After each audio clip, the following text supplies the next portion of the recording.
Bon, ben, on commence, ça vous va? Peut-être qu'on va... Est-ce qu'on ferme la porte ou pas?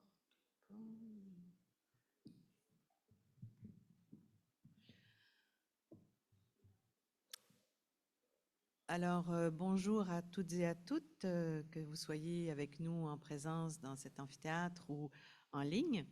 Merci d'être là pour un nouveau Midi Débat qui porte aujourd'hui sur le thème de l'université complète. Je me présente, Marie-Hélène Parizeau, je suis professeure à la faculté de philosophie à l'Université Laval et puis je suis présidente du syndicat des professeurs de l'Université Laval, le SPUL. Donc, c'est moi qui serai l'animatrice de ce débat aujourd'hui. Nous avons deux invités. Le premier à ma gauche est le professeur Maxime Coulombe du département d'histoire des sciences historiques. Maxime Coulombe a été dans l'équipe du SPUL à la table de négociation sur la convention collective et c'est lui qui a en particulier défendu le concept d'université complète que l'on retrouve dans l'article 1.3.06 de la convention collective. Donc, il est particulièrement bien placé pour nous expliquer de quoi il s'agit quand on parle d'université complète. Notre deuxième invité est le professeur Bruno Courbon du département de langue, linguistique et traduction. Bruno Courbon est membre du comité paritaire sur la distribution des postes, qui est aussi un comité qui a la responsabilité d'identifier 15 postes, 15 nouveaux postes pour les unités dites fragilisées ou vulnérables dans notre université. Donc lui aussi apporte un éclairage tout à fait pertinent sur ce concept d'université complète. Donc voilà pour nos deux invités. La façon dont nous allons procéder est assez simple, c'est un peu le même format que les autres fois, c'est-à-dire que chacun de nos conférenciers va parler environ 10 minutes, chacun son tour. Ensuite, je poserai quelques questions pour, disons, une quinzaine, 20 minutes pour approfondir le débat. Et ensuite, je me tournerai vers vous dans la salle. Si vous avez des questions, on a une vingtaine de minutes, 20-25 minutes, tout dépendant des questions, mais on peut aller jusqu'à 30, pour approfondir et répondre à vos questions. Alors, merci d'être là, merci à nos invités. Et puis, je crois que je vais donner tout de suite la parole à Maxime. Merci. Vous m'entendez bien d'abord? Ça va? Je m'excuse, je suis un peu enrhumé, alors voilà, ça devrait s'entendre un petit peu. Comme c'est un midi débat, évidemment, j'ai décidé de prendre la position d'être contre l'université complète. Non, c'est vrai. Non, ça me fait plaisir d'être ici pour vous en parler parce qu'effectivement, j'étais à la table de négociation quand on a discuté, débattu et réussi à intégrer la notion d'université complète dans la convention collective. Alors, je vais vous en parler un petit peu parce que je sais désormais, puis Marie-Hélène m'en parlait tout à l'heure, que l'employeur a des réserves quant à sa volonté, par exemple, de l'inclure dans différents documents de l'université, ce qui est peut-être un peu ironique parce que lorsqu'on fera tantôt la petite histoire de la manière dont on a réussi à inclure et la raison pour laquelle on désirait inclure la notion d'université complète dans la convention collective, et on verra comment il y a une bonne partie des arguments qu'on a pu développer pour le faire qui provenaient de la bouche même de l'employeur, en fait. C'est une stratégie qu'on a souvent employée dans la négo lorsqu'on essayait d'imposer ou de proposer un concept qui nous semblait utile pour nous. On essayait de voir si l'employeur s'en était pas déjà servi d'une manière ou d'une autre. Alors, on va voir, il y a toutes sortes d'endroits où l'employeur parle d'université complète, bien avant que ça apparaisse dans la convention collective, ce qui était pour nous, bien sûr, de l'or. Je veux dire, ça avait une valeur très grande. Donc, la première chose qu'il faut sans doute dire, c'est que la définition telle qu'elle apparaît dans la convention collective d'université complète, elle apparaît, en fait, le mot même apparaît 2 fois dans la convention collective. Il apparaît d'abord en 1.3.06, c'est-à-dire, au fond, au tout début de la convention collective et dans une sorte de partie sur les principes. Il apparaît, et donc, c'est une première définition de ce que c'est que la convention collective. Là, je peux vous la rappeler rapidement. Ça dit les parties reconnaissent le caractère d'université complète de l'Université Laval qui, dans ses enseignements et ses recherches, couvre les principaux domaines du savoir en adéquation avec l'évolution des champs disciplinaires. Elles reconnaissent également que le caractère d'université complète est une richesse à préserver et qu'il favorise notamment l'interdisciplinarité. Vous êtes, je pense, pour la plupart là depuis un certain temps, donc vous savez que ça a été une négociation très ardue. La définition qui apparaît dans la convention collective, ce n'est pas une définition qui a été imposée par le syndicat des professeurs de l'Université Laval. Je vous montrerai tout à l'heure la définition qu'on avait proposée au départ, qui n'a pas été acceptée. Donc, c'est vraiment le résultat et le fruit d'une négociation que cette définition-là. C'est pour ça, évidemment, que ça devient aussi extrêmement important de comprendre que les réserves que pourrait avoir l'employeur aujourd'hui sur cette notion-là sont évidemment contradictoires puisque ça a été négocié et dans une certaine mesure, il y a eu de l'eau dans le vin. Les deux parties ont mis de l'eau dans leur vin pour arriver à ce résultat-là. L'ambition, évidemment, pour nous de défendre l'université complète, c'était d'une part de la défendre pour des raisons de principe, mais aussi parce qu'on sentait très bien que d'être capable de faire valoir le statut d'université complète allait avoir un certain nombre de conséquences beaucoup plus pratiques dans la manière d'envisager l'Université Laval et plus concrètement encore de préserver des disciplines qui étaient fragilisées. On le sait, il y a un certain nombre de champs à l'Université Laval qui sont progressivement en réduction. En fait, il y a de moins en moins de professeurs pour couvrir des champs du savoir. Et donc, une des raisons pour lesquelles on voulait défendre cette notion d'université complète, c'était pour protéger des champs du savoir qui nous apparaissaient absolument fondamentaux. Et les arguments qu'on a développés pour le faire, en fait, j'ai retrouvé, ça a eu ça de bon que de préparer cette conférence, je suis retourné dans mes notes, j'ai encore plein de notes de la négo. Dans les notes que nous, on avait préparées pour la négociation, parce que quand on s'assoyait à la table, évidemment, on avait un certain nombre d'arguments à faire valoir. Une des choses qu'on trouvait absolument importante à rappeler à l'employeur, c'est qu'une université complète, c'est évidemment valoriser les domaines fondamentaux du savoir, mais c'est aussi valoriser des domaines fondamentaux du savoir qui jouent un rôle déterminant dans d'autres disciplines.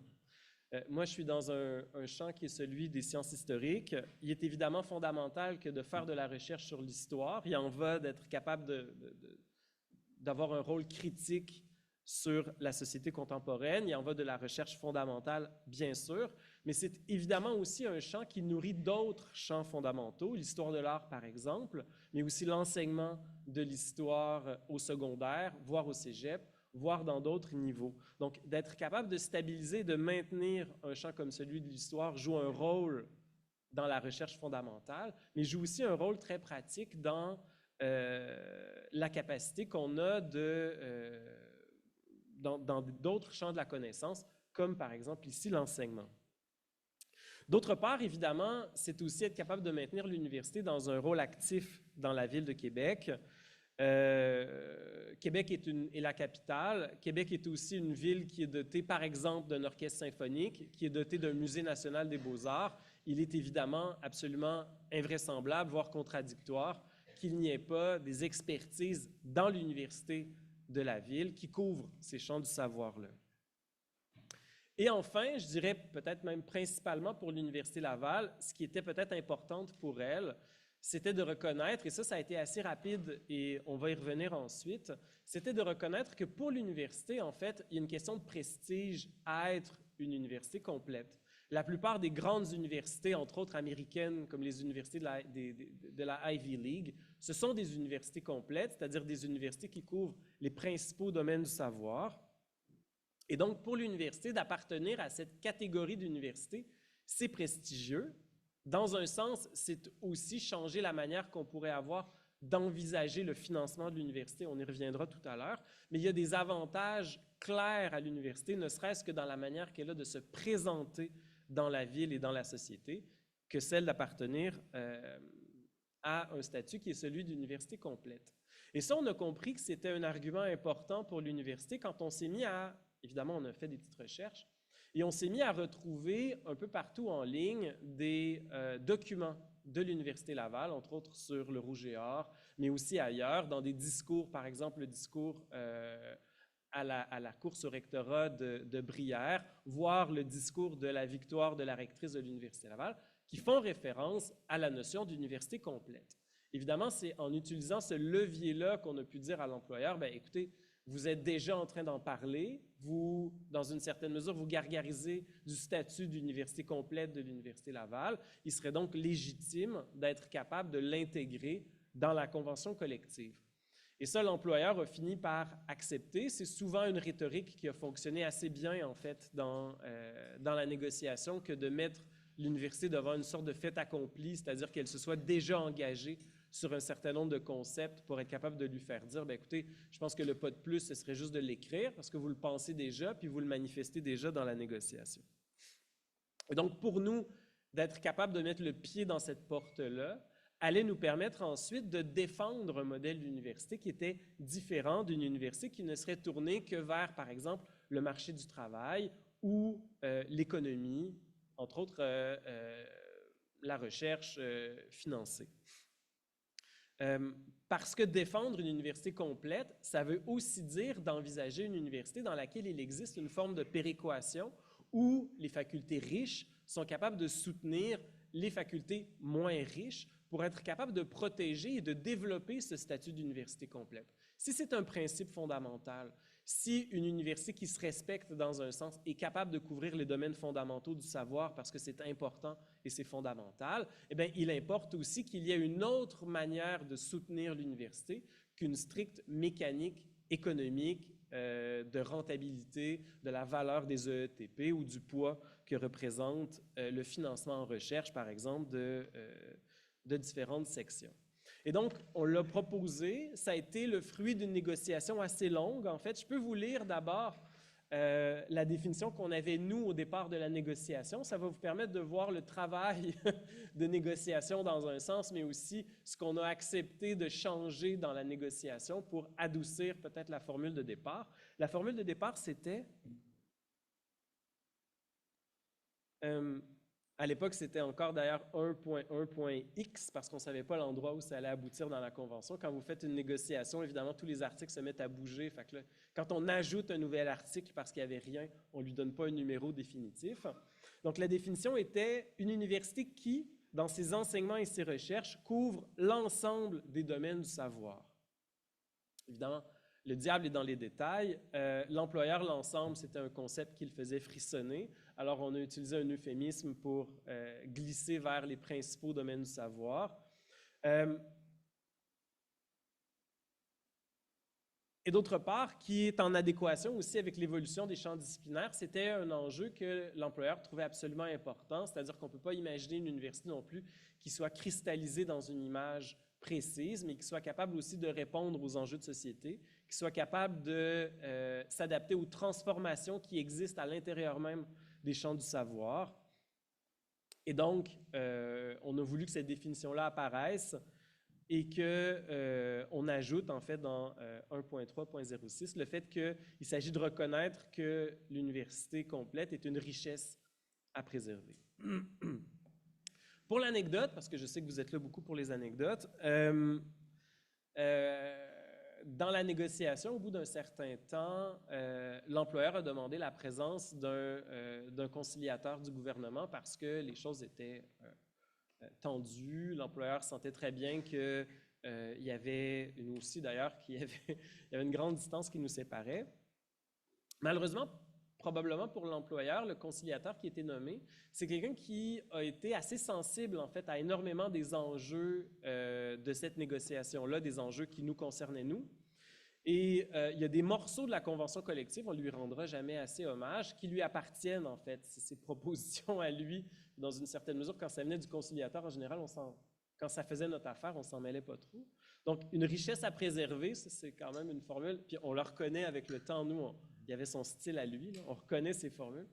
Donc, ça, c'est le genre de formule qui lui appartenait, alors que l'interdisciplinarité, ça, c'était plutôt un enjeu, et ça réapparaît ailleurs dans la convention collective, c'est un enjeu qui avait été valorisé par l'employeur. Donc, tout ça pour dire qu'il y a un principe qui a été négocié, mais c'est un principe qui, au-delà de ses effets, je dirais, indirects dans toute la convention collective, parce que l'employeur doit en tenir compte d'une part, et d'autre part, comme vous le savez sans doute, c'est même un article de la convention, les statuts sont à la remorque de la convention collective, hein, c'est-à-dire s'il devait y avoir une inadéquation entre les statuts de l'université et la convention collective, c'est la convention collective qui prime, c'est même écrit textuellement dans notre convention collective. Donc, il y a donc des effets indirects à l'inclusion de ce concept-là d'université complète dans la convention collective, mais il y a un endroit précis d'application dans la convention collective, et c'est dans l'article sur le comité paritaire d'attribution des postes, parce que ce comité-là aussi, c'est une création nouvelle, c'est quelque chose qui n'existait pas jusqu'à maintenant, qui avait été souvent évoqué dans les négociations précédentes, mais je pense qu'on n'avait pas l'élan nécessaire ou le poids nécessaire à la table de négociation pour être capable de l'inclure spécifiquement dans la convention collective. Et là, ce qui s'est produit, en fait, c'est qu'on a réussi, entre autres en raison de la mobilisation des collègues, on a réussi à faire entrer ce comité paritaire-là.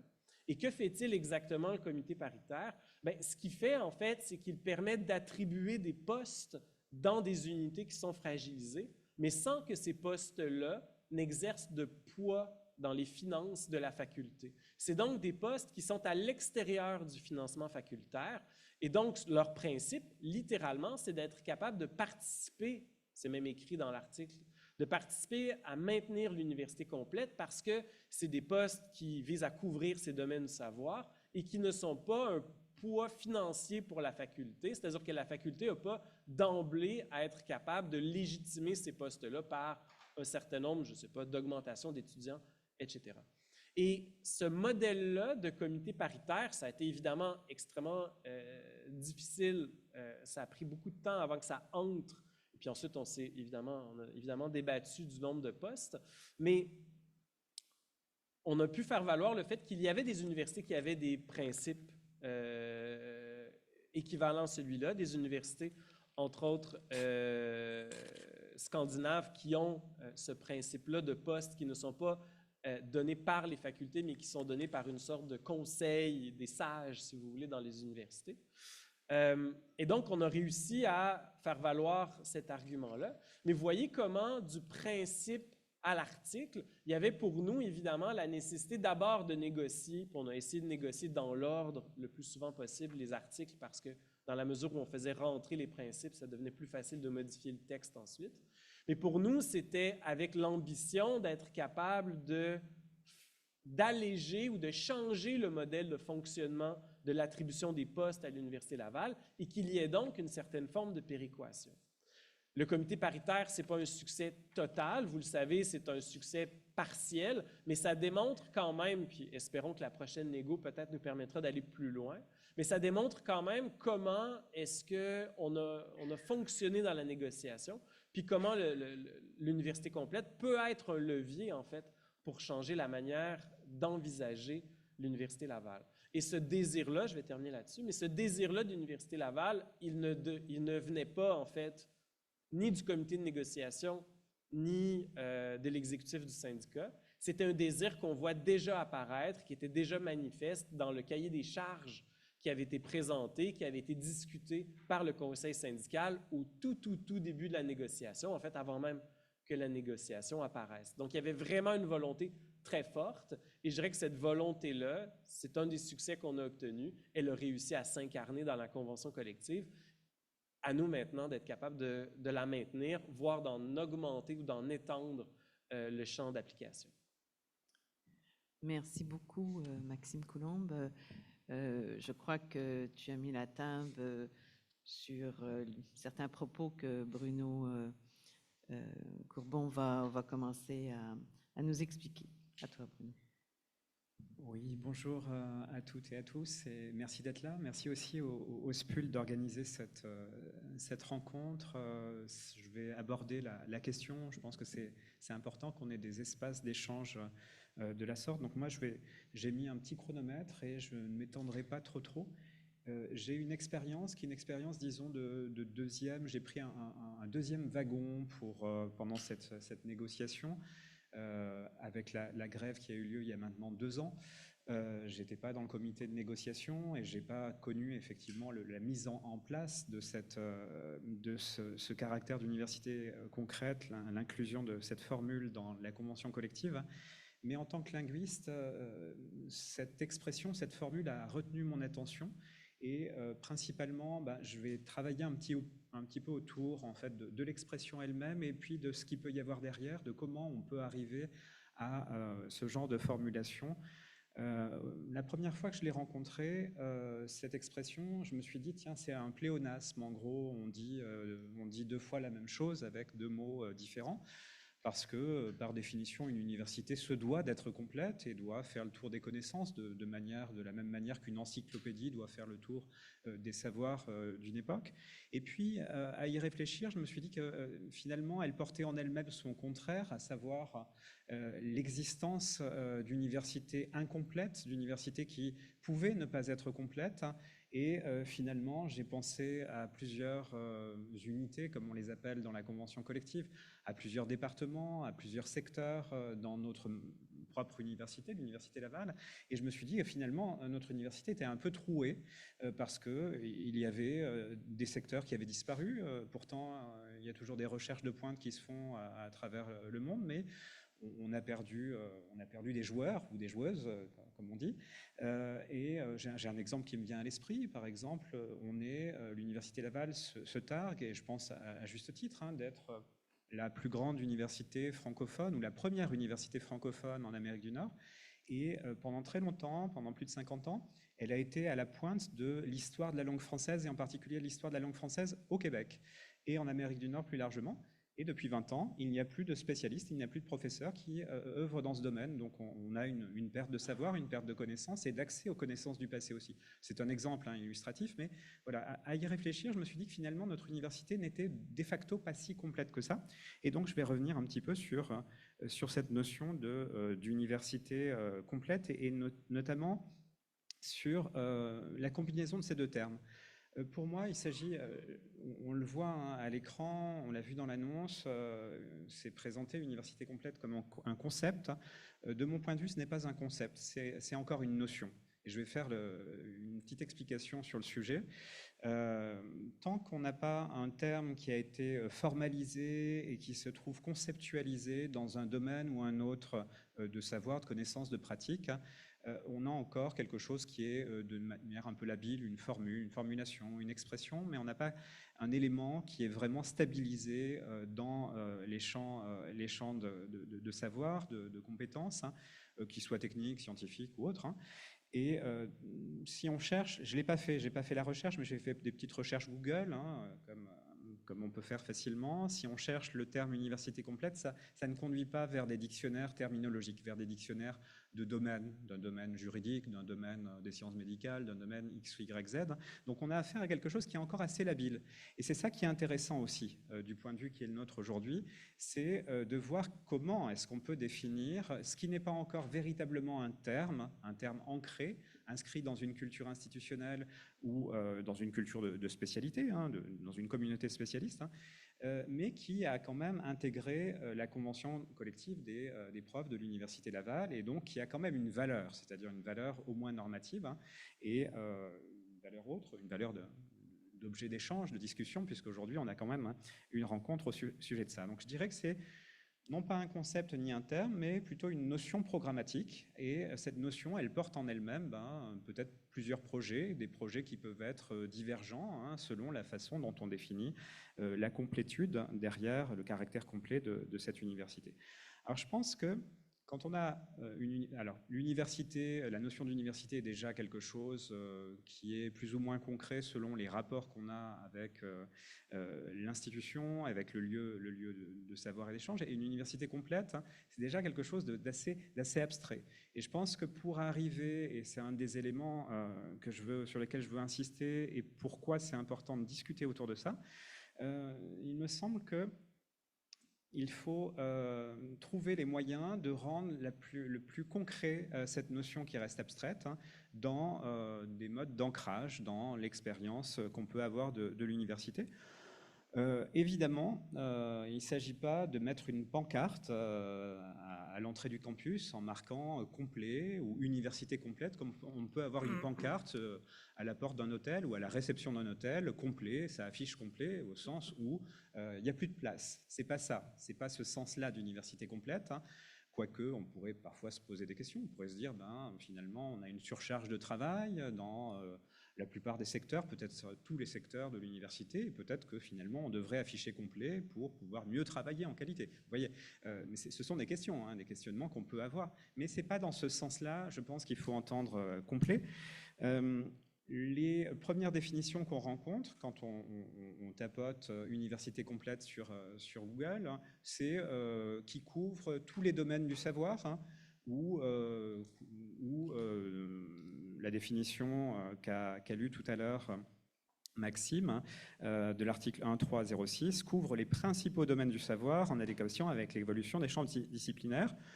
Et aussi le fait de souligner la richesse à préserver, la richesse de cette diversité.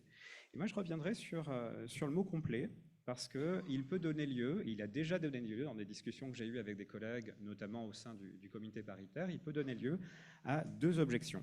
Une première objection qui a trait au fait que c'est un mot-clé, c'est une formule un peu creuse, cosmétique. C'est pour faire semblant, c'est pour faire plaisir en quelque sorte. On se donne l'impression, on veut donner l'impression, on veut afficher qu'on a une complétude, on couvre tous les domaines et puis on se satisfait de ça, on se suffit de ça. Première objection. Deuxième objection, et peut-être que c'est l'objection qui est peut-être la plus pertinente, parce que à la première objection, on peut simplement dire il va s'agir de définir, d'apporter une définition et puis de travailler ensemble pour pouvoir donner un petit peu plus de corps, de substance à cette notion.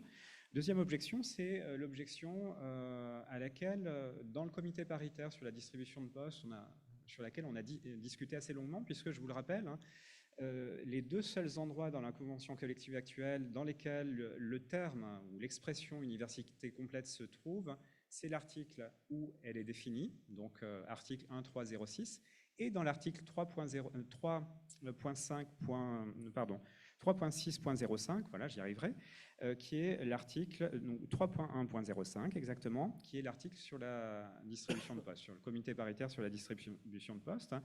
Et la principale objection qui avait été faite, c'est de dire mais oui, mais on ne veut pas couvrir la totalité des savoirs de l'humanité depuis l'origine de l'université jusqu'à demain, et puis avec une futurologie en incluant la vision futuriste de l'université.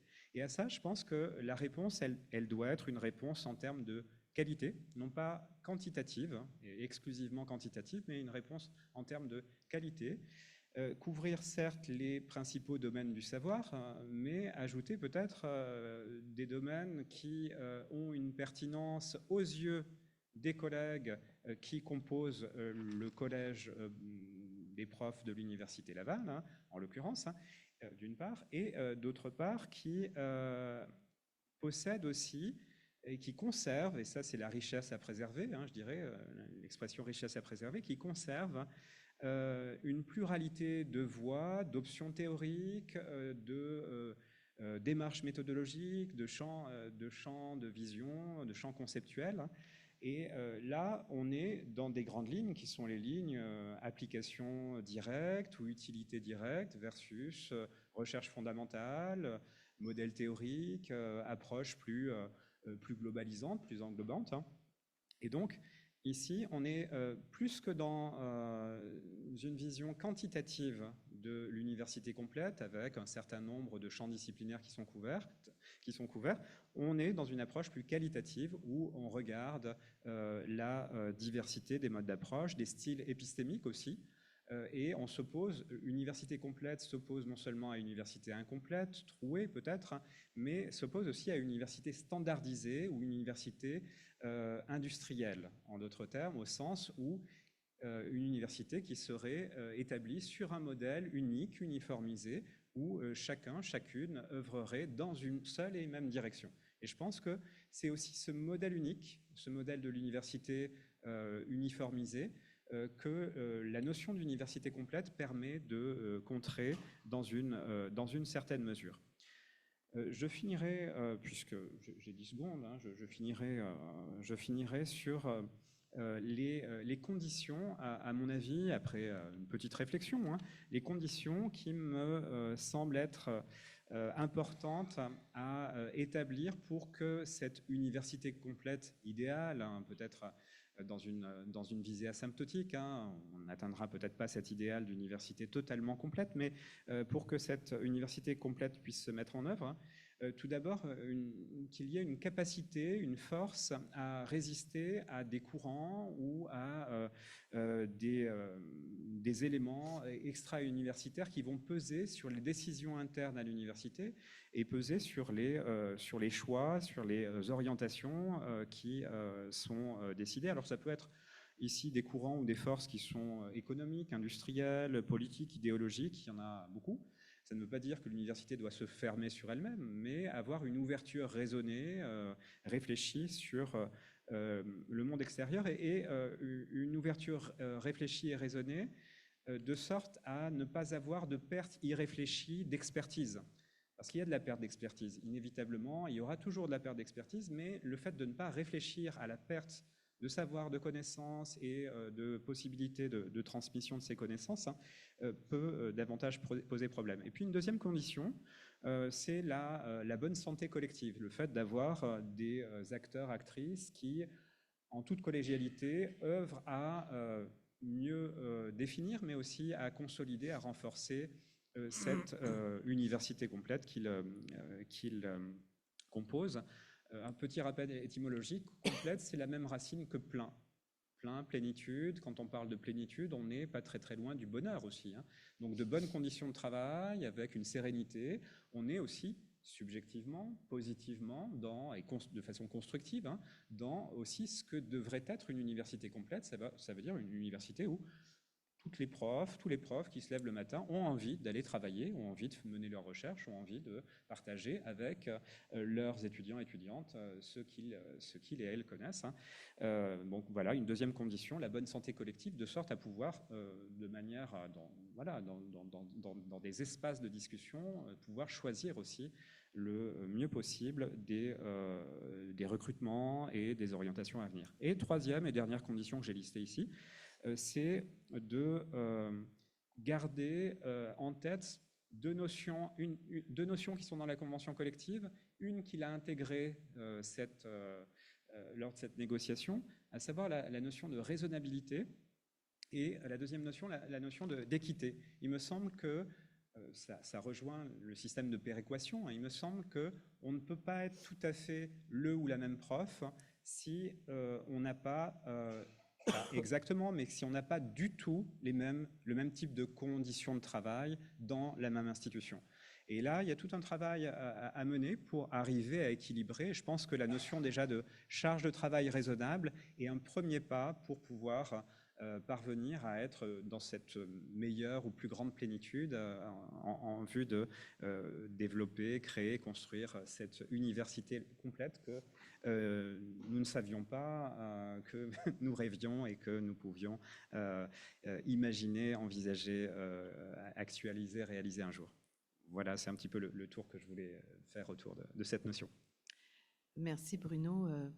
Alors, j'ai deux questions. On va commencer par une question un peu provocatrice. Évidemment, l'université complète, c'est quelque chose qu'on a inscrit dans la convention collective, qu'on espère pouvoir inscrire aussi dans les statuts de l'université. Mais on a l'impression que c'est une bataille très difficile parce que le contexte social, politique, va plutôt contre une université complète. On est dans un contexte où il y a beaucoup de pression économique, où il y a un message très clair où les étudiants doivent être employables à la fin de leur diplôme. Donc, tout est orienté vers le marché du travail. Alors, je vais poser la question de façon encore une fois provocatrice. Est-ce que l'Université Laval, finalement, elle ne devrait pas être une université entrepreneuriale orientée vers la formation professionnelle et l'innovation technologique, pourquoi est-ce qu'on défendrait, dans le fond, une université complète face à ces forces qui ont l'air comment dirais-je, de nous écraser, puis de marginaliser finalement des champs et des disciplines qui ont été, depuis 20 ans, 25 ans, où il y a eu des attritions progressives. Pourquoi faudrait aller contre ce mouvement-là? Qu'est-ce qu'il faut défendre? Je ne veux pas couper l'herbe sous le pied de mon collègue historien, mais il me semble qu'il y a des visions, là aussi, il y a des intérêts et des visions divergentes de l'université. Il me semble qu'il y a des visions à court, moyen terme, et puis il y a des visions à plus long terme. Et selon les intérêts qui sont défendus, si ce sont des intérêts par exemple économiques, des intérêts financiers, je sais pas, je vous laisse vous imaginer en position de milliardaire et vous avez envie que la société évolue dans une direction ou une autre, vous vous dites, ben tiens, je vais faire créer une chaire à l'Université Laval et pourquoi pas plusieurs chaires à travers diverses entreprises, hein, et vos orientations ainsi pourront s'installer, se mettre en place. Ça ne veut pas dire que ces orientations vont être nécessairement durables en termes cognitifs ou en termes épistémiques, en termes de connaissances, en termes de savoir, mais disons que vous aurez infléchi un mouvement, une orientation à travers l'université si l'université ne se protège pas ou ne se défend pas de ce genre d'ingérence en quelque sorte. Donc je dirais qu'à plus ou moins court terme, si on raisonne en termes de 5, 10, 15, 20 ans, peut-être qu'il y a un intérêt à ce que les universités, notre université en particulier se plient à des orientations externes et suivent des modes, hein, par exemple, ou disons des courants. Mais à plus long terme, il y a la question ici de l'accès au savoir. Et moi, je fais le parallèle avec les langues, hein. Je connais bien l'histoire des langues et le fait qu'on ait beaucoup de langues dans le monde qui disparaissent. Chaque jour, il y a des langues qui disparaissent. En tout cas, tous les 4-5 jours, il y a une langue qui disparaît dans le monde. On s'en émeut pas trop, mais derrière une langue, c'est un peu comme le dicton, l'adage qu'on trouve en Afrique subsaharienne. Quand un vieillard meurt, une bibliothèque, c'est une bibliothèque qui brûle. Eh bien, quand une langue disparaît, on a tout un ensemble de savoirs, de connaissances sur le monde, qui peuvent être d'ordre médicinal, qui peuvent être d'ordre pratique, d'expérience relationnelle, qui disparaît avec la perte de cette langue. Et je dirais que la perte épistémique, et donc la perte en qualité épistémologique va de pair avec le fait de choisir, de faire des choix qui sont des choix à court ou moyen terme à l'université en termes de champ de savoir, de connaissances, de réflexivité, d'esprit critique. Donc moi, ma première question serait, enfin mon premier élément de réponse serait court moyen versus plus long terme, c'est-à-dire la durabilité des connaissances et de l'accès même aux connaissances, de la possibilité d'accéder aux connaissances. C'est-à-dire qu'au bout d'un certain temps, les connaissances ont disparu. Elles sont peut-être sur des rayonnages éloignés, peut-être même dans des entrepôts de conservation des livres. Hein. Je fais référence à rien qui n'existe dans notre université, mais tout de même. Et on ne sait plus qu'elles sont là et on les perd. Donc il y a une perte épistémologique sèche à détruire ou à enlever un certain nombre, à soustraire un certain nombre de champs du savoir de notre université, donc à la rendre moins pleine, moins complète. Maxime? J'ai l'impression qu'il y a évidemment une pente naturelle qui incite tragiquement l'université à coller tellement aux intérêts d'une société qui l'entoure qu'elle finit par, si on ne résiste pas à cette force-là, à être en parfaite adéquation, c'est-à-dire à n'être que la continuité des intérêts ou des forces qui s'exercent dans cette société-là. Je pense par ailleurs que si c'était le cas, l'université aurait abandonné sa responsabilité. C'est une chose d'être en relation avec une société qui nous entoure, c'en est une autre d'être soumis à ses forces et à ses intérêts. Je pense qu'on a évidemment une responsabilité critique, on a évidemment une responsabilité de réflexion, on a évidemment une responsabilité de poser, de réfléchir des enjeux fondamentaux. Et une université qui abandonnerait cette responsabilité-là, ce mandat-là, ce ne serait plus une université, ce serait autre chose, mais ce ne serait plus une université. Je pense qu'il faut en être conscient. Je pense qu'il y a des situations dans lesquelles il faut oser continuer à réfléchir, à penser, à critiquer, même si l'univers dans lequel on se trouve ne voit pas à court terme la nécessité toujours de ce qu'on est en train de faire, parce qu'il en va d'une sorte de garde-fou, il en va d'une capacité à continuer à poser les questions fondamentales, à changer dans la mesure du possible un certain nombre de travers qui sont problématiques. Je travaille par exemple sur un de mes champs de recherche, c'est l'histoire de l'art, bien sûr, c'est la question de l'image, mais c'est aussi, par la question de l'image, la question des jeux vidéo. Mais évidemment qu'on vit dans une société où, dans une économie de l'attention, où il y a une compétition mondiale pour accaparer l'attention de tout le monde, mais à commencer des jeunes.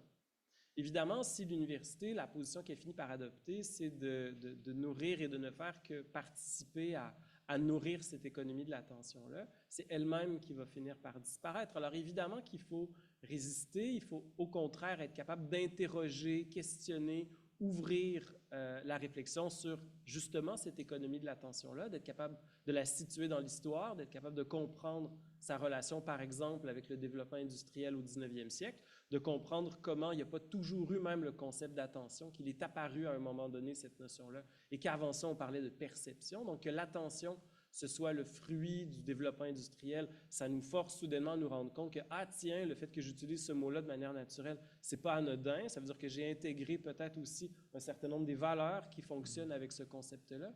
S'il n'y a personne qui est capable de soulever les enjeux qui sont liés aux conditions dans lesquelles le monde fonctionne, eh bien, il y a la capacité qu'on aura de changer la direction du monde dans lequel on se trouve va disparaître. Et je pense que l'exemple de l'attention est particulièrement important.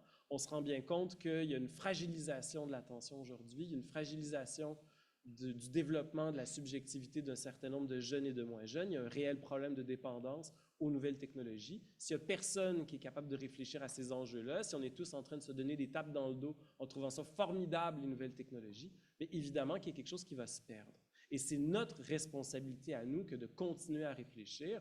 Et donc, je pense que l'université complète, en travaillant sur des champs du savoir qui ne sont justement pas en parfaite adéquation avec le marché du travail, voire avec les forces qui s'exercent dans la société, répondent aux enjeux fondamentaux de l'université. C'est tragique qu'on ait à se poser ces questions-là parce que ça veut dire qu'on a nous-mêmes, on est en train peut-être d'oublier ce que c'est qu'une université. Merci. Alors, je posais encore une question qui va aller dans le même, enfin, dans le sens qui va continuer un peu la discussion, mais qui va focaliser sur est-ce qu'on n'est pas en train de perdre une certaine conception humaniste de l'université? Est-ce que cette conception-là n'est pas en train de s'éteindre? Et quand on parle de conception humaniste, j'entends une espèce de conception du savoir, de champs fondamentaux, de sciences fondatrices. Est-ce qu'il n'y a pas quelque chose qui est en train de s'effriter au profit de cette idéologie technologiste qu'on pourrait appeler, ou cette orientation des savoirs vers l'innovation technologique qui devient exclusive, en d'autres termes, parce que ce qu'on décrit, c'est cet effritement-là.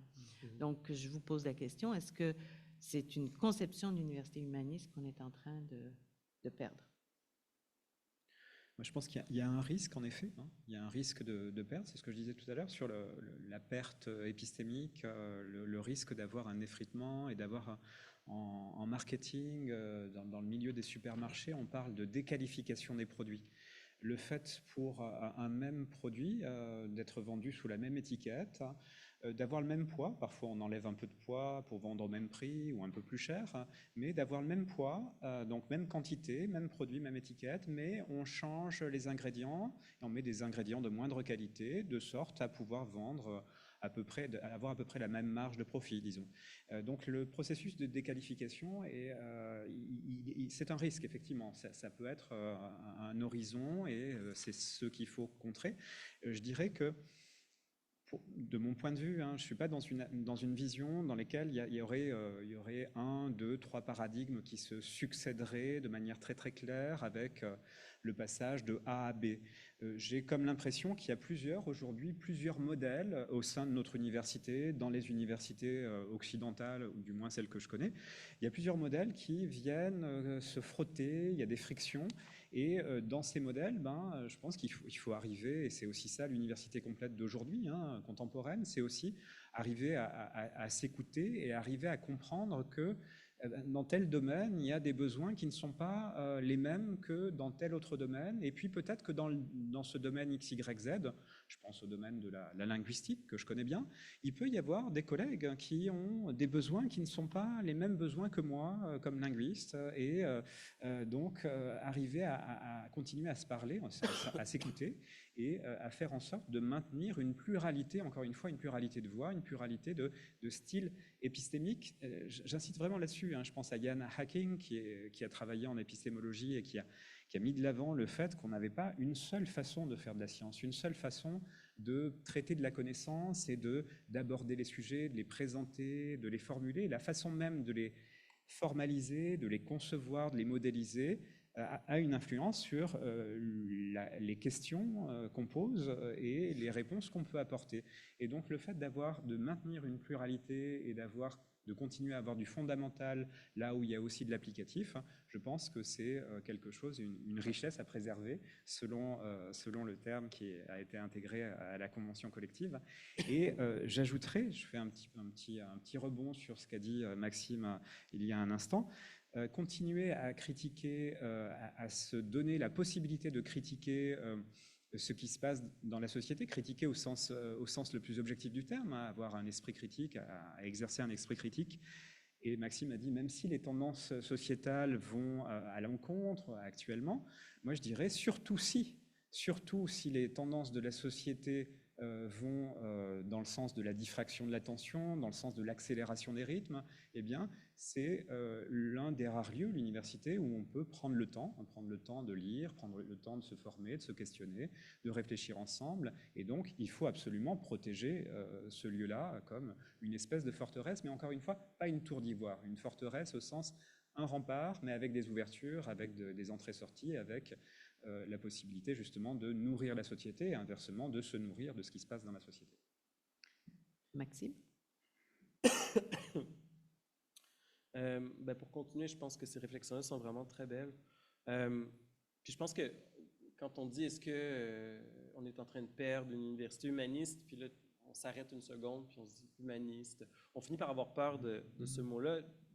On peut probablement lui donner des sens différents, mais si on lui donne comme signification de l'existence de valeurs et de principes partagés, je pense qu'évidemment, il est déterminant qu'on maintienne une université humaniste dans la mesure où je pense qu'on est tous là pour la même raison, c'est-à-dire que pour nous, les savoirs, la rigueur, les faits, les données ont une valeur.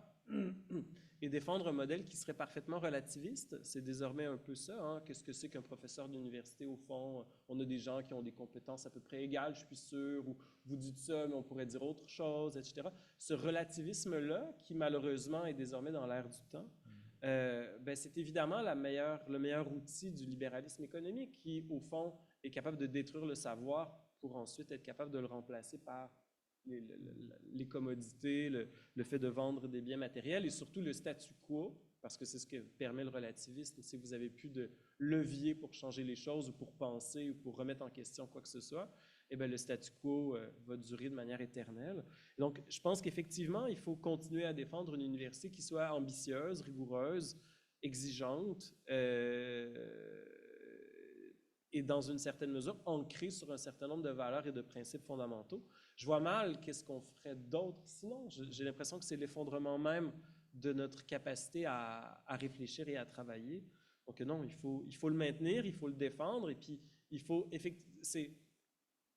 c'est un rapport de force, en fait, hein, vous le savez aussi bien que moi, le rapport qu'on entretient à l'employeur lorsque l'employeur, je ne dis pas que c'est toujours le cas, mais lorsque l'employeur tend à vouloir tirer l'université vers un certain nombre de forces qui sont très, très près de celles du marché, bien, il est nécessaire qu'il existe un contre-pouvoir, il est nécessaire qu'on soit capable de réfléchir, il est nécessaire qu'on soit capable de s'y opposer. Et dans un sens, ce n'est pas une opposition entre l'employeur et le syndicat, c'est une opposition entre l'université et ses professeurs et une certaine vision des choses. Je pense qu'il faut se rappeler que c'est de ça dont il s'agit. C'est pas de dire, ah ben là, c'est le syndicat qui dit ça. C'est pas le syndicat qui dit ça. Le syndicat, il dit rien dans une certaine mesure. Il défend une certaine vision des choses, qui est au fond la vision des choses d'une université capable d'exister en fonction de valeurs et de principes clairs.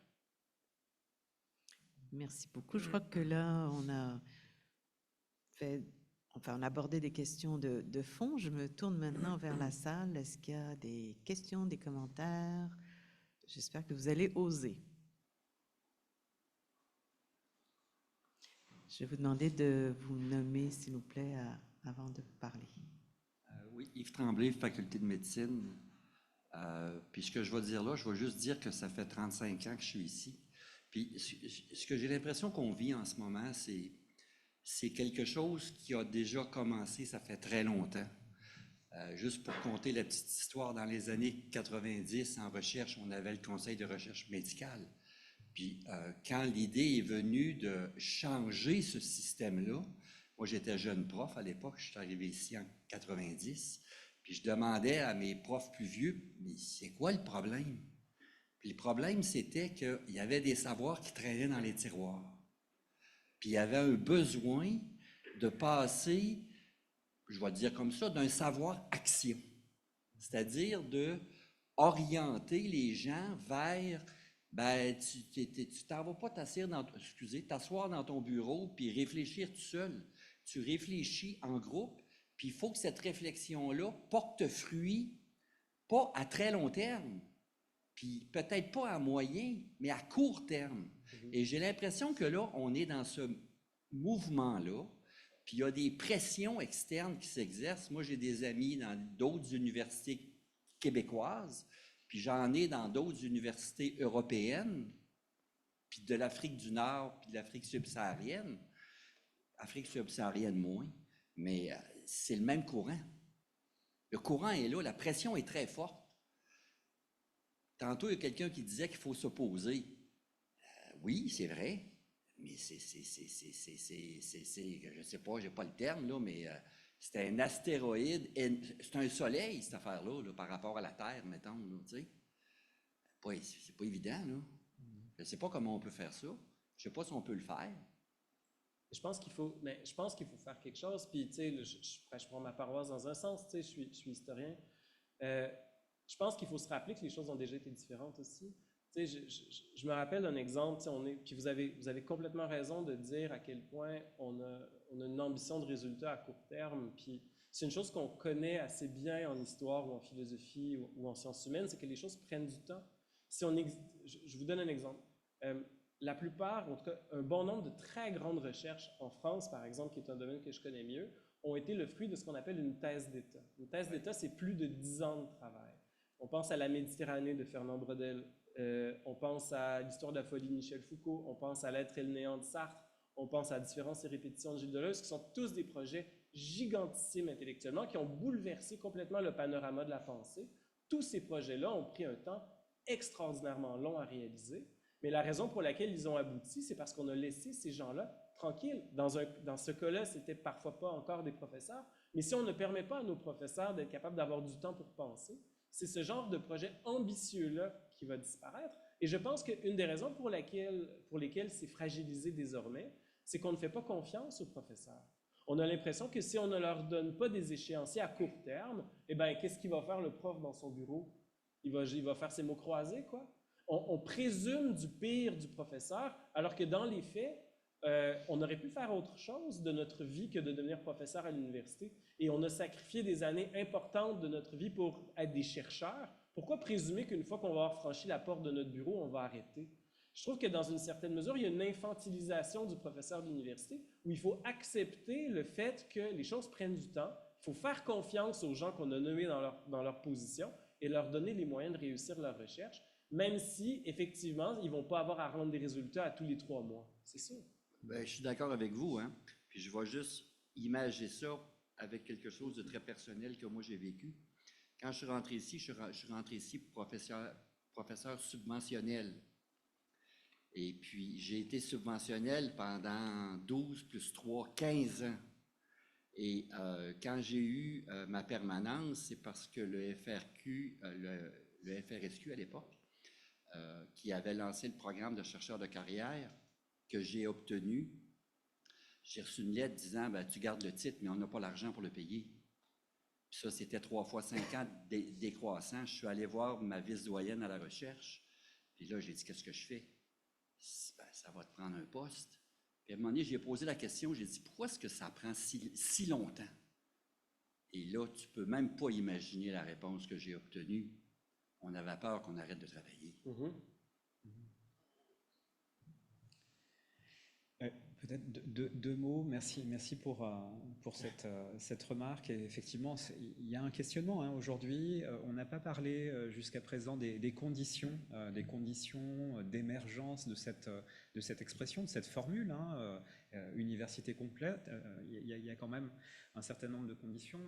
Là, on les a évoquées. Il y a des conditions de financement externe, industriel, et puis d'application aussi, d'utilité.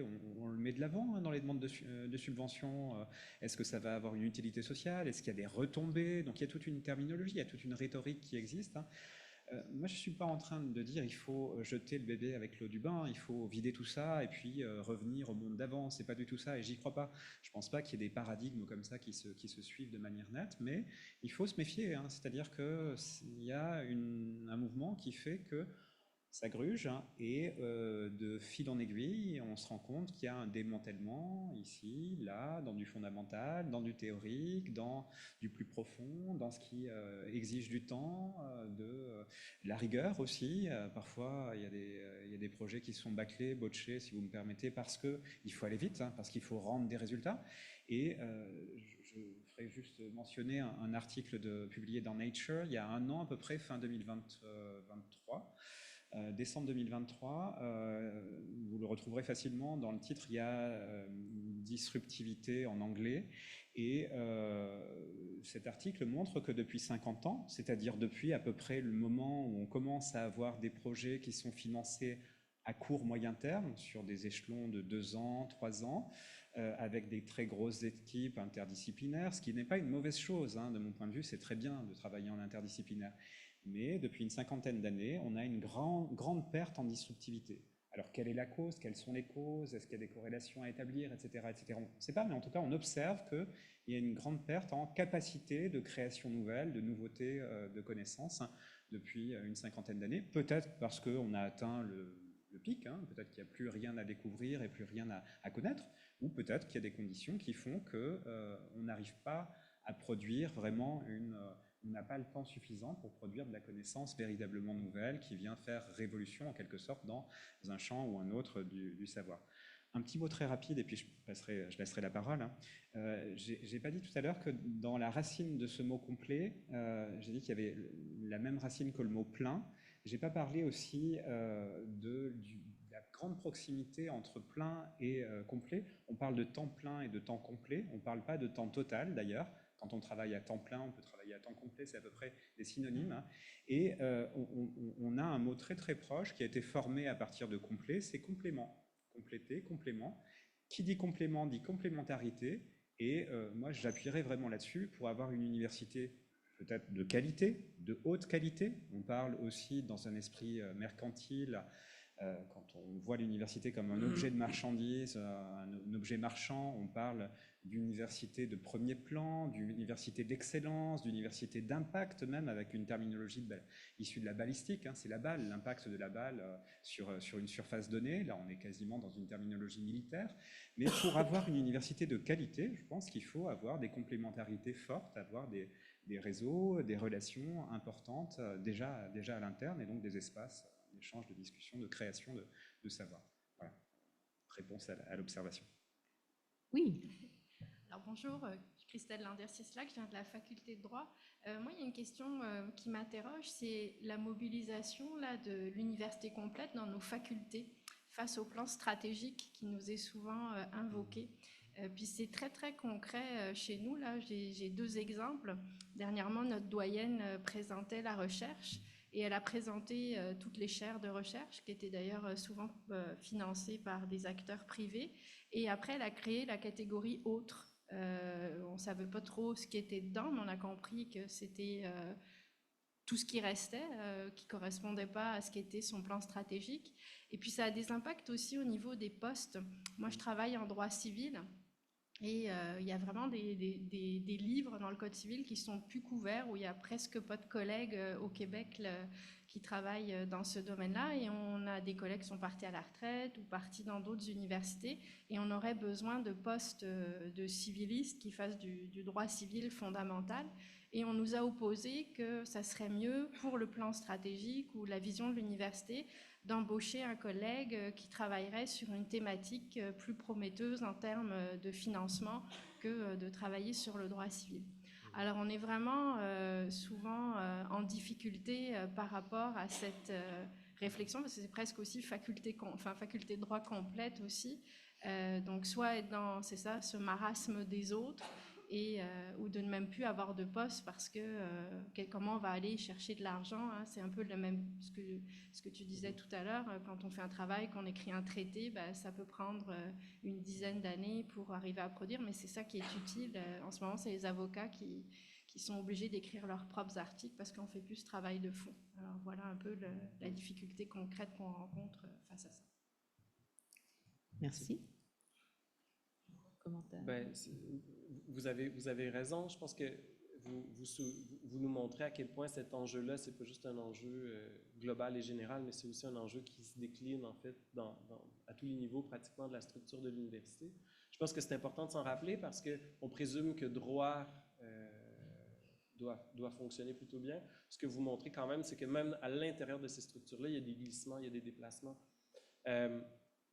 Je pense qu'il faut rappeler ce que c'est que l'université complète. Là, je ne vais pas parler à la place du syndicat, mais il y a peut-être un petit grief qui pourrait se poser à un moment donné. Des fois, ça réveille un peu les gens. Ouais, puis juste pour revenir à ce qu'on disait tout à l'heure, quand on a l'impression que l'employeur, des fois, il présume le pire de nous, c'est pour ça qu'il a tendance à nous demander des échéanciers à court terme. En psychanalyse, on dit que le paranoïaque, c'est quelqu'un qui projette sa propre agressivité sur le monde. On présume que c'est le monde qui est agressif alors que c'est lui. On pourrait se demander si c'est que l'agressivité qui projette sur le monde, s'il n'y a pas aussi un certain nombre de ces autres travers qui finit par prêter aux autres, mais qui seraient plutôt les siens.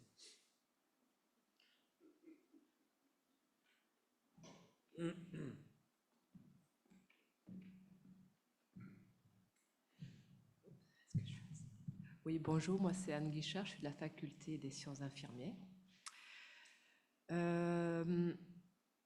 Les mots ont leur importance, hein, on l'entend aujourd'hui. Et moi je voulais revenir sur les 15 postes fragilisés ou de facultés fragilisées, c'est ça la terme, faculté fragilisée. Secteur fragilisé. Secteur fragilisé. Oui. Alors justement, moi j'aimerais savoir un petit peu les débats que vous avez pour définir ces fameux secteurs fragilisés. Comment vous les... Ça veut dire quoi fragiliser? Fragiliser en termes financiers. On a des facultés, des départements qui sont financièrement fragilisés, mais ce n'est pas nécessairement le savoir. Pour tout un tas de raisons, ils sont fragilisés économiquement. Est-ce qu'on parle de fragiliser parce que... utilitairement fragilisés, hein, ou est-ce qu'on regarde cette fragilité par rapport à l'utilité qu'ils peuvent avoir? Est-ce que, par exemple, je sais pas moi, former des médecins, former des infirmières, c'est vraiment important au bénéfice de la population ou de la société, ou est-ce qu'on définit cette fragilité ou cette fragilisation en termes de perte de savoir, d'expertise? Donc, comment, par exemple, dans un comité comme le comité paritaire ou qui va devoir réfléchir ces questions-là sur les 15 postes, puis comment, par exemple, les décanats ou les facultés qui vont proposer, j'imagine, arriver avec des demandes de postes parce qu'ils se sentent fragilisés, comment est-ce qu'ils vont rédiger leurs demandes? Enfin, je voudrais juste avoir un petit éclairage sur ces questions-là. J'ai comme l'impression que la question m'est adressée, alors merci Un pour petit cette peu, question. ouais, j'ai vrai, j'ai eu du mal à Alors, déplacer mon regard. Voilà, j'étais présenté comme professeur titulaire au département de langue linguistique et traduction. En fait, il se trouve que je fais partie de ce comité paritaire, donc je vais faire une réponse de Normand. J'ai absolument rien contre les Normands, j'ai même des amis normands, donc ça n'a rien à voir, mais ma réponse de Normand va être la suivante, c'est-à-dire j'ai mon opinion sur la fragilisation, sur la notion de fragilisation, mais ne représentant pas le comité paritaire ici, je m'empêcherai en quelque sorte de m'exprimer sur le sujet, notamment sur la définition de cette notion. Simplement pour dire deux choses, c'est qu'il y a eu beaucoup de discussions, et en fait c'est un peu, probablement, un peu comme l'université complète, hein. Je pense que c'est une notion qui est problématisée, problématisable. C'est une expression qui donne lieu à des divergences de points de vue et donc à des discussions, hein, à des débats. Même chose pour la fragilisation, vous l'avez dit, hein, vous avez soulevé un certain nombre de plans sur lesquels on peut regarder la fragilisation. Donc je ne répondrai pas à la question comme telle parce que je ne me suis pas concerté tout simplement avec les collègues et donc je ne représente pas le comité. Puis en fait, le processus est en cours, donc on est en train de forger une définition opératoire pour nous, pour pouvoir sélectionner justement la première vague de postes, de sorte à faire des recommandations. Donc je m'empêcherai de répondre à la question, mais j'apporterai quand même un élément sur ça, sur la fragilité. Je dirais que au loin, c'est-à-dire à l'horizon, et peut-être que Maxime pourra répondre sur pour quelles raisons est-ce qu'on a intégré, quelle était l'idée derrière, hein, l'horizon d'attente dans l'intégration de cette notion de fragilisation dans les conventions collectives. Mais je dirais que au loin, indépendamment même, si on laisse de côté les forces économiques, si on laisse de côté la visibilité épistémique, hein, je dirais qu'il y a des zones dans lesquelles il y a tellement plus rien, ou plus de possibilités même d'œuvrer, qu'on ne pense même pas à solliciter d'éventuels collègues pour donner leur avis. Et je reviendrai sur la vision top-down ou la vision plus bottom-up ou au contraire plus de crowdsourcing. Donc on est plus dans, on travaille ensemble, on voit un petit peu, on fait des sondages, hein, et donc plus de nature collégiale, hein, le fait de faire remonter des informations de sorte à voir qui a besoin de quoi et où. Et je pense à un exemple typique. On parle beaucoup d'intelligence artificielle ces temps-ci. Il faut savoir que l'intelligence artificielle est grandement basée sur le langage, sur l'interprétation du langage, sur la reconnaissance automatique du langage, sur la possibilité de produire automatiquement des discours qui sont des discours normalisés, qui reprennent un certain nombre de modèles et de patterns. Comme par hasard, la linguistique à l'Université Laval n'est pas du tout impliquée dans la réflexion sur l'intelligence artificielle ou dans les horizons de recrutement éventuels de profs dans ce genre de secteur. Donc on voit qu'il y a un problème. Et le problème, voilà, je prêche pour ma paroisse évidemment, et je parle en connaissance de cause, en ayant l'expérience de ça, je pense vient d'une ultra-fragilisation de ce secteur où il n'y a plus eu vraiment de voix qui ont été audibles pour, disons, porter la parole des linguistes et faire savoir qu'il y a des orientations ici et là en linguistique computationnelle, en linguistique avec traitement automatique du langage. Et on a des étudiants en fait qui se forment minimalement, qui vont du côté du département de génie informatique, qui se forment avec nous en linguistique fondamentale et qui trouvent des postes du côté de l'informatisation, de la numérisation des aspects linguistiques. Donc on se rend compte que parfois, il s'agit simplement d'aller chercher le petit lien, le petit élément qui permet d'avoir une connexion entre un ensemble de savoirs et puis de l'autre côté des possibilités d'application, des possibilités de retombées et le fait de manquer de temps, le fait de ne pas avoir d'espace de consultation, de concertation, crée ces effets-là. Paradoxaux, hein, pour moi c'est un paradoxe. D'un côté avec des postes qui sont en quelque sorte catapultés ou parachutés, qui viennent de l'extérieur, qui sont quasi imposés, et puis de l'autre, de ne pas avoir vraiment la voix des spécialistes, des experts et expertes dans les domaines qui est entendue, en fait, une inaudibilité, le fait de ne pas avoir de profs audibles, plus que l'invisibilité, le fait d'avoir des profs sans voix, en quelque sorte. Je peux peut-être répondre sur les principes qui ont organisé, tu posais la question, puis c'est vrai que dans le comité de négociation, j'étais celui qui venait peut-être de l'unité la plus fragilisée de nous quatre. En fait, on était quatre sur le comité de négo. Fait que j'utilisais quand même des exemples que je connaissais bien, qui étaient plutôt ceux de mon champ, mais ils ont une valeur emblématique. C'est pas forcément pour parler que de ça, mais ça nous permettait de mettre de donner des cas, en fait, plus concrets de ce que c'était qu'une unité fragilisée. Pour donner le cas, par exemple, dans mon unité d'histoire de l'art, qui est un champ qui est doté d'un certain prestige, ben, à l'Université Laval, en histoire de l'art, on n'a plus de professeurs qui couvrent, par exemple, la période du milieu du 20e siècle au Québec, qui est considérée comme la période la plus importante dans le champ de la discipline. C'est la période de l'automatisme, c'est la période, il y aura la construction bientôt d'un pavillon Riopelle au Musée national des beaux-arts. On n'a aucun professeur qui couvre cette période-là. Alors, c'est un manque critique et c'est un manque qui empêche, par exemple, le Musée national de pouvoir recruter des conservateurs dans le champ parce qu'il n'y a pas de prof qui enseigne ce champ-là et qui peut donner des maîtrises ou des thèses dans cette discipline-là. C'est tout de même assez paradoxal qu'on ne soit pas capable d'avoir une relève dans un champ précis où il y a des débouchés parce que la discipline est à ce point fragilisée qu'il n'y a personne pour enseigner dans ce champ-là. Ça, c'est un exemple qui est articulé, je dirais, à un milieu qui crée énormément de problèmes dans ce contexte-là. Pour donner un autre cas qui vient exactement du même champ, histoire de l'art, origine d'une période très précise, en tout cas pour plusieurs, c'est la Renaissance. C'est là où il y a eu les premiers moments, les premiers historiens de l'art. C'est une période qui est un âge d'or. C'est une période aussi de prestige qui attire énormément les étudiants à s'inscrire dans les cours. Mais là encore, le professeur qui couvrait, par exemple, Renaissance et Baroque est parti. Il a été, tant mieux pour lui, tant mieux pour elle. Elle a obtenu un magnifique poste à l'Université de Venise. Et donc, elle est partie. C'est un lieu qui fait sens pour un professeur de Renaissance et de Baroque. Elle est partie occuper ce poste-là. On ne l'a jamais remplacé. Et donc, il n'y a pas personne qui couvre ce domaine fondamental-là, qui est au fond à l'origine de la discipline et qui permet de donner une sorte de socle fondamental à une discipline comme celle-là, qui permet d'attirer aussi un certain nombre d'étudiants.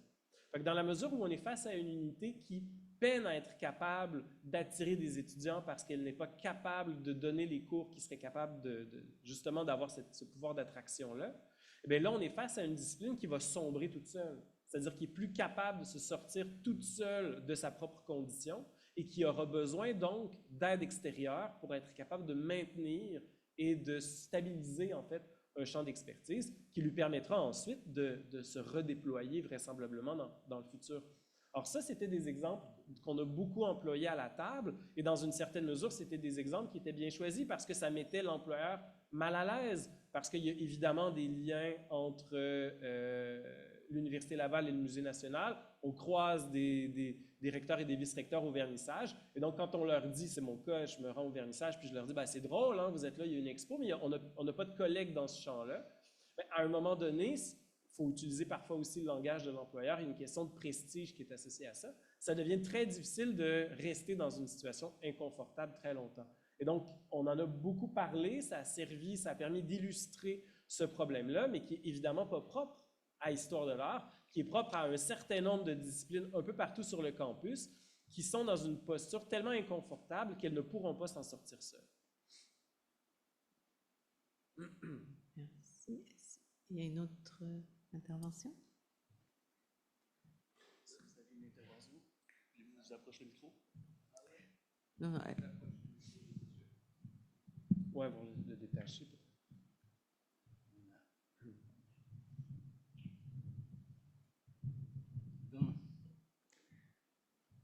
Je suis Sohail Kash, professeur retraité de l'Université libanaise. Et j'ai une simple question sur le concept de modèle que vous avez employé, vous deux, dans l'exposé. Et je vais essayer d'articuler ça en forme de question sur l'Université Laval. Je me réfère à un texte de Sartre sur le plaidoyer des intellectuels, ou une conférence à Tokyo. Il essayait de définir la fonction de l'université, surtout européenne, en employant deux concepts: le technicien du savoir et l'intellectuel. Et lui, son texte, c'est plaidoyer pour les intellectuels. Donc, si on considère que une université est supposée faire la synthèse des deux, c'est-à-dire que ce soit le modèle, puisque vous parliez de modèle à la française, où Paris était la capitale du 19e siècle, elle l'est plus maintenant. Et je me demande c'est qui la capitale du 21e, si c'est New York ou Boston. Le technicien du savoir, ça fait partie de ce que produit une université, ou supposé produire, dans la mesure où on fabrique des techniciens du savoir qui sont prévus par le programme et du marché et de l'utilité. Mais ce qui n'est pas prévu, c'est où est-ce qu'on fabrique des intellectuels. Est-ce que c'est une des fonctions de l'université ou pas? Et justement, c'est parce que l'intellectuel, qui est sous-classé ici comme sciences humaines, etc., est-ce que ça fait partie de l'utile ou c'est un homme de trop, comme disait Claude Lefort, ou bien c'est quelqu'un qui se mêle de ce qui ne le regarde pas. C'est tout. Alors, d'après vous, l'Université Laval, ça fabrique quoi? C'est une très belle Selon question. Puis quel je salue votre belle référence à Benjamin aussi sur Paris, capitale du 19e siècle. Voilà. C'est très bien. Je suis entièrement d'accord avec vous. Je ne sais pas si l'université fabrique des intellectuels, mais elle doit assurément les protéger, les préserver, leur donner un lieu où exister. Je pense qu'on devient intellectuel par toutes sortes de moyens, ceux de l'université, mais d'autres aussi sans doute. Ce qui devient absolument nécessaire, c'est qu'on soit capable de réfléchir sur cette institution-là, puis on ne peut y réfléchir que si on est capable de s'en séparer pour la pensée, c'est-à-dire d'échapper à un certain nombre des forces qui s'y exercent. Alors, je pense que vous avez complètement raison de valoriser, de défendre, de nous rappeler, en fait, l'importance de notre rôle en tant qu'intellectuel, si nous en sommes, d'être capable de maintenir ce rôle-là. Question très, très intéressante et réponse brève sur plusieurs plans. Je dirais qu'on peut dérouler effectivement la notion de modèle. Quand on pense à des modèles, on pense à des écoles de pensée. Oui, voilà, bien sûr, bien sûr. Moi non plus, pas trop, personnellement. Après, ça existe. Il faut considérer l'existant et le fait aussi qu'on ait des personnalités, et on est des personnalités différentes. C'est-à-dire que, en tant que prof d'université, on représente une grande diversité de personnalités psychiques ou autres, et dans nos façons de travailler, de penser, de concevoir le monde, notre sensibilité est certainement différente. Et il y a des personnes qui ont besoin de modèles. Et il y a des personnes qui sont certainement des bons et des bonnes profs d'université qui ont besoin de modèles et qui ont aussi une capacité à communiquer, une certaine ferveur pour tel et tel modèle. Donc ça existe, c'est là, et je pense qu'il faut faire avec. Je parle encore une fois de mon domaine d'expertise, qui est la linguistique. En linguistique, il y a eu des modèles, il y a eu une période avec des grands modèles théoriques, le structuralisme ou les structuralismes, le cognitivisme qui est un peu vers la fin, le générativisme, et ces modèles, et d'autres, fonctionnalisme et compagnie, et ces modèles ont apporté, je pense, à la réflexion critique, ont apporté à l'intellectualité, à la capacité de raisonner, de mettre en contraste. Cela étant, ça ne veut pas dire qu'aujourd'hui on est resté des disciples ou des sujets assujettis, aliénés à ces modèles. On en est dans une grande mesure, on s'en est détaché dans une large mesure, on a gardé certains aspects, et le fait de pouvoir connaître ces modèles du passé, le fait d'avoir des cours, des enseignements, des lieux de réflexion et aussi de publication, pour pouvoir traiter de ces modèles du passé, nous permet d'éviter, dans une certaine mesure, de répéter peut-être quelques erreurs qui ont été commises ou quelques excès qui ont pu exister sur le plan théorique, sur le plan peut-être de la dictature de la pensée. C'est-à-dire des fois, il y a eu des dictates qui étaient là, il faut suivre cette voie-là théoriquement, et hors de ça, point de salut.